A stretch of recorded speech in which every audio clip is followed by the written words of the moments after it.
Құрметті әріптестер, бүгінгі сабақты мен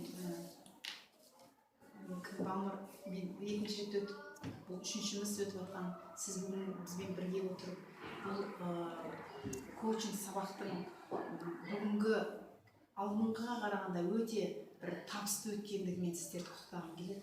Мен риза болып, мұғалімдердің де соншалықты жұмысқа кірісе біліп, бағалаудың тиімді жолдарын олар мен алып кетті деп ойлаймын.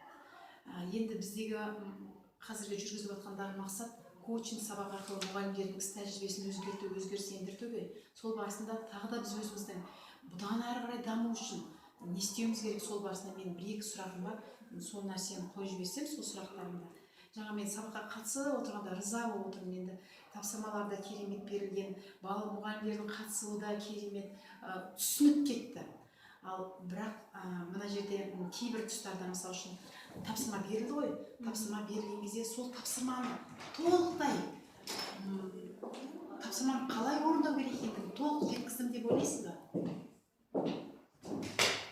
Мен салыстырғанда сіз бірінші екінші өз-өзін бағалаумен бір күн бағалауға жеткіздік. Критерийде біз тапсырманы жаңағы критерийді қоймадық дейін, оның өздері табу керек. Соны жеткіземіз дедік. Толықтай жеткіздік деп ойлаймын. Сәл жеткізсіз. Түсіндіріп болмай жатып мұғалімдер кірісіп кетті ғой. Кірісіп кетіп жатыр. Мұғалімдер тоқтату ұят сияқты көрініп қалды. Ал ана не десе? Мынау сіздер мысалы бағалауды өте керемет жерде ұйымдастырылды.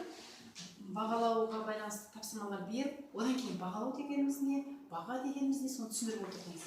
Сол кезде түсіндіру барысында сізді барлық мұғалім бірден тыңдай білді ме? Сіз соған дән бердіңіз? Мән бере алмадым.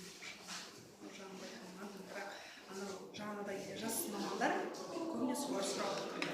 Солар қызығып сұрап отырды. Ал енді анау неге қарап отырғаннан кейін мен тақта жақтағы вариантты